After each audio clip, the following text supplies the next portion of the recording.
Nós voltamos ao vivo com o debate com os candidatos à Prefeitura de Praia Grande. Lembrando que pelo nosso portal você pode avaliar o desempenho de cada concorrente por bloco. Então acesse o nosso site santaportal.com.br e dê a sua opinião. Qual candidato se saiu melhor no segundo bloco? Agora vamos às regras do terceiro bloco do debate.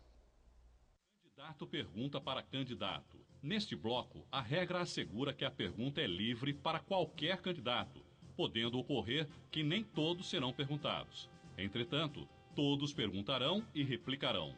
A ordem de perguntas será definida por sorteio. Pergunta 30 segundos, resposta 2 minutos. Réplica 45 segundos e tréplica 45 segundos. A Santa Cecília TV, mantendo a tradição democrática na realização dos importantes debates políticos neste ano, de forma pioneira, decidiu ampliar este importante evento para as cidades da Baixada Santista, de forma especial na noite de hoje, em atenção à população da Praia Grande. Lamentamos profundamente a ausência do candidato Alberto Mourão, cuja assessoria participou de todas as reuniões na emissora, tendo a mesma confirmado sua presença neste debate. Vamos então ao sorteio do primeiro candidato que fará a sua pergunta. Candidato Alexandre Cunha. Para quem é a sua pergunta, por favor? Vou perguntar para o Jasper. Candidato, Praia Grande hoje vive com medo, com índices de violência que assustam moradores, visitantes. Quais as suas propostas para transformar a nossa Praia Grande numa cidade mais tranquila? Exatamente, concordamos plenamente, né? Todo praia-grandense vai concordar plenamente com isso, né? A dura realidade que a gente está vivendo, né? No país, mas Praia Grande em especial, né? Essa questão de ser uma cidade que vive só de turismo de fim de ano, que é uma grande falha de quem esteve planejando a cidade nos últimos anos, né? Então a gente tem que tomar medidas a médio, curto e longo prazo, né? A médio prazo são políticas educativas, né? Políticas também de cursos profissionalizantes, né? Às vezes as pessoas a gente viu como é a terceira zona, as pessoas não têm mais como era antigamente, um campinho de futebol de várzea, não tem mais um lugar, um clube como os clubes que tinha antes. A cidade houve uma especulação imobiliária de má forma, então a primeira e a segunda zona cresceu muito, edifícios com grades, com muito medo de assalto. E as pessoas que vivem na terceira zona e quarta, os jovens não têm nem onde ficar. Então a gente crê que temos que fazer, como a Praia Grande tem uma característica que é comprida e fina, polos culturais e esportivos por bairros. Não adianta fazer grandes centros esportivos longe de cada bairro, ou Palácio das Artes, ou Centro Esportivo Falcão. Então a gente acha que temos que ter lugares onde que o jovem esteja aprendendo, tendo curso profissionalizante, onde tenha teatro, microcinema, quadrinha de futebol de salão, etc. Com isso, já vai haver uma contenção do jovem, que inclusive, às vezes ele fica em casa, os pais estão trabalhando, e eles não têm mais um contato comunitário como a sociedade inteira humana tinha antigamente, não é só Praia Grande. Só que o prefeito ele tem que estar atento a isso, né? Agora, isso não pode evitar, foi como o Fome Zero no começo do governo Lula, que eu participei. Depois né? Então o Fome Zero é isso, tirar a fome. A segurança, hoje, ela tem que ser atacada, porque os comerciantes são roubados em todas as áreas de Praia Grande, os munícipes, as pessoas são assaltadas. Então teria que ver polícias comunitárias. O que seria postos? Entre a Polícia Civil, Militar, a Guarda Municipal, uma integração com comissão de moradores, fazendo com que Obrigado. tivesse acesso Obrigado, candidato.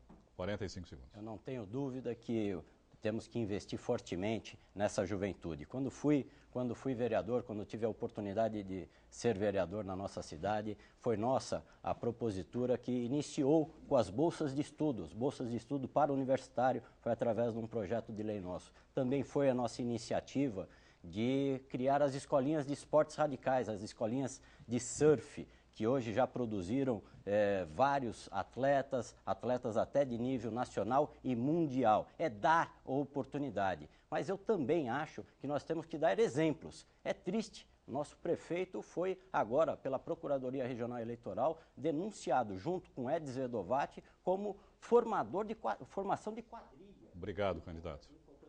Obrigado. O senhor tem 45 segundos. O que acontece normalmente, né? Quando as pessoas veem que os próprios governantes, e às vezes o executivo, o legislativo, o judiciário, em todas as partes, eles são um mau exemplo, o que você vai exigir de um ladrão de galinha, né? Então, justamente, a moralidade tem que começar pelo mais rico, pelo empresário que está corrompendo o político e está associado, que prejudica não somente a população, mas prejudica até o empresário honesto, prejudica o trabalhador.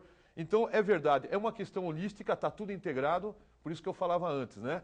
A gente tem que hoje deter rapidamente, a prefeitura parece que está autista, não sabe o que está acontecendo na cidade, as pessoas chamam na emergência, às vezes não aparece, não é uma questão do agente, muitas vezes é uma questão de uma... Obrigado, candidato.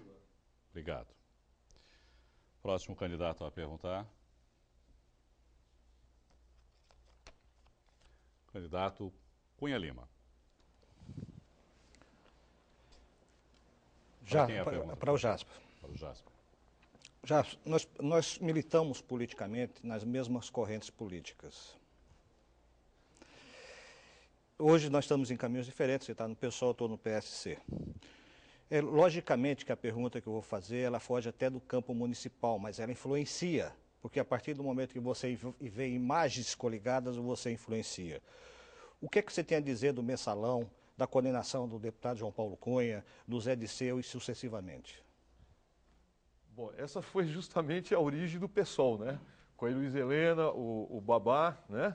A Luciana Genro e grande parte dos militantes históricos do PT, Partido dos Trabalhadores, partido inclusive eu ajudei a organizar e fundar aqui na Baixada Santista, quando tínhamos ideais muito parecidos com o que hoje é o PSOL. Hoje vivemos um outro momento, né? Mas as bandeiras foram abandonadas, né? Então, às vezes, os partidos políticos, as instituições, as ONGs são ferramentas. Os ideais, a moral está acima de qualquer questão. Quando um veículo não serve mais, a gente tem que deixar de lado. Essa foi a origem de nós virmos para o PSOL, né? Não é que não tenha problema, a gente tem, que me perdoem os ecologistas, eu sou ecologista, mas a gente tem que matar um leão por dia também. É uma luta eterna por a gente manter a moralidade, a luta contra a corrupção. O PT a gente até cobra mais, porque isso não é somente o PT, mas um partido que tanto cobrava, os partidos da direita, os partidos da corrupção, os ACMs da vida, os Sarneys da vida, os Paulo Malufes da vida, quando ele faz a mesma coisa, ou talvez não a mesma, mas parecido, ou faz vista grossa, a gente se sentiu no dever moral de cobrar, porque a gente tem que ser sincero, a gente tem que ser realista, né? Isso tem a ver com o que a gente falava antes da segurança, né? Se as instituições, não somente os políticos, né? Os juízes, toda a sociedade, ela não está cumprindo o seu papel de realmente... porque política muita gente acha que basta fazer palhaçada, popularidade não é o mesmo de que prestígio, né? Então, a gente vai ao termo antigo criado pelos gregos, né? Da política que vinha das polis. Política é uma coisa séria, porque a questão política tem a ver com a saúde, tem a ver com a comida que você come, tem a ver com a segurança. Então a gente vai ser críticos de tudo isso, né, que acontece no país, na nossa... Obrigado, candidato. Obrigado. 45 segundos de réplica. Eu fiz questão de fazer essa pergunta, porque eu fui um dos fundadores do PT e dava curso de formação política no Instituto Cajamar. E todos aqueles ideais que a gente defendia, de fazer uma política com mãos limpas, hoje você vê a história não bem assim, muito pelo contrário. Ou seja, eu fico me imaginando, há uns anos atrás, se fosse qualquer partido de direita que fizesse 10% do que acontece hoje em Brasília, o que aconteceu há 4 anos atrás, a gente já teria uma verdadeira revolução no nosso país. Ou seja, nós que de repente saímos, nós temos também que gritar e dizer o seguinte: chega de corrupção, porque a corrupção está muito grande em todas as áreas. Chega na saúde e começa lá de cima. Por isso, Jasper, que eu fiz essa pergunta para você. Obrigado, candidato. Obrigado, candidato. 45 de tréplica. 45. Bom, é justamente isso. A gente tem até uma visão holística, vou repetir a palavra, sistêmica, né? A gente sabe que o mundo inteiro está passando por um momento. Ele cresceu, a tecnologia cresceu, mas está muito fragilizado. Hoje, um pequeno erro se transforma num grande erro. Então, a gente fala muito de crise ambiental, de crise econômica, como a que está eclodindo na Europa, nos Estados Unidos e está chegando no Brasil, mas tem uma crise que é a mãe de todas as crises, a crise moral, né? É a crise civilizatória, como falava Darcy Ribeiro, né? Então, por isso que nós participamos também em reeleições.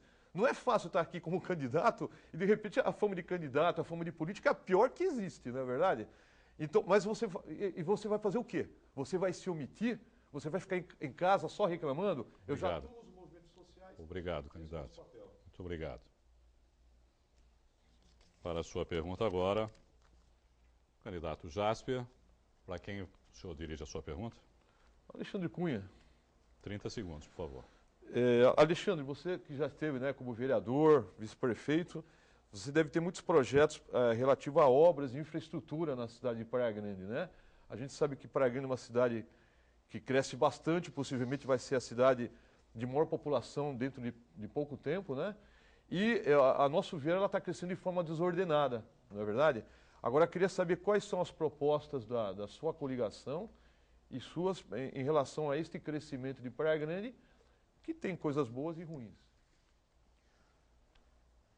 Olha, a nossa cidade, que vem crescendo muito realmente, já poderia ter avançado muito mais. Há 4 anos atrás, recebemos, através de um financiamento do BNDES, 123 milhões de reais, né? Ficou famoso o caso do BNDES, a Operação Santa Teresa, que era para pavimentar toda a cidade, fazer os viadutos que eram necessários, e, no entanto, isso não aconteceu. Temos várias ruas para serem pavimentadas, e é o nosso objetivo pavimentar 100% das vias públicas da nossa cidade.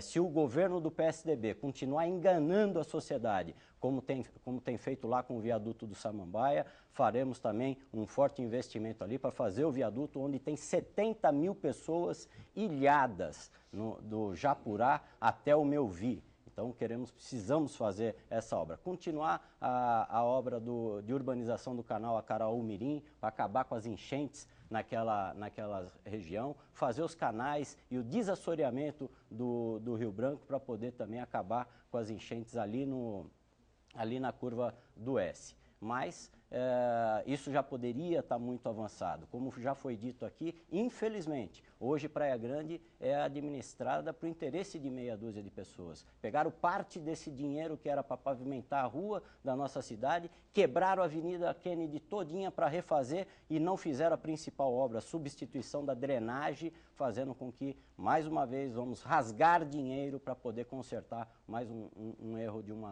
uma obra realizada na nossa cidade. É uma pena que isso esteja acontecendo, mas nós vamos mudar o curso, mudar a realidade de Praia Grande. Os investimentos serão feitos para realmente resolver o problema das pessoas. Esse é o nosso objetivo. 45 segundos. Não, justamente tocou num ponto nevrálgico, né? A gente, quando veio agora de Praia Grande para cá, a gente pegou um grande congestionamento no novo viaduto, né? Coisa que alguns de nós do PSOL, alguns assessores teus também, Alexandre Cunha, já falávamos há meses atrás. Ele está localizado no lugar errado, esse viaduto, né? Na verdade, era necessário, na entrada da cidade, em primeiro lugar, que o prefeito também tivesse uma política de pressionar São Vicente, porque não adianta também o viaduto se São Vicente, lá no começo, tem 4 semáforos, né? E toda aquela parte da cidade que vai do Jardim Real, eu quando era pequeno estava muito lá, meu avô tinha um comércio lá, você tem que ir até a prefeitura Vila Mirim, então a cidade ficou isolada como um apartheid na época da África do Sul, na época que o Mandela estava preso, né? Uma parte da cidade não se comunica com a outra. Obrigado, candidato. Tá. Obrigado. 45 de tréplica.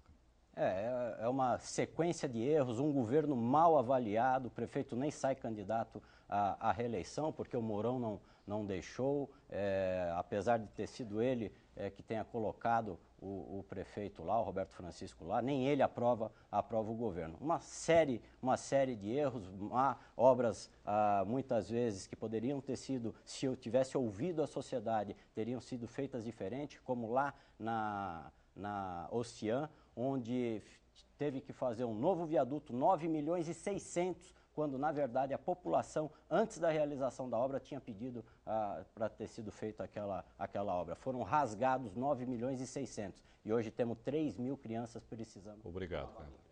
Muito obrigado a todos os candidatos. Nós vamos, mais uma vez, para mais um rápido intervalo e retornaremos com o último bloco desse debate. Santa Cecília TV, eleições 2012. Não saia daí, até já.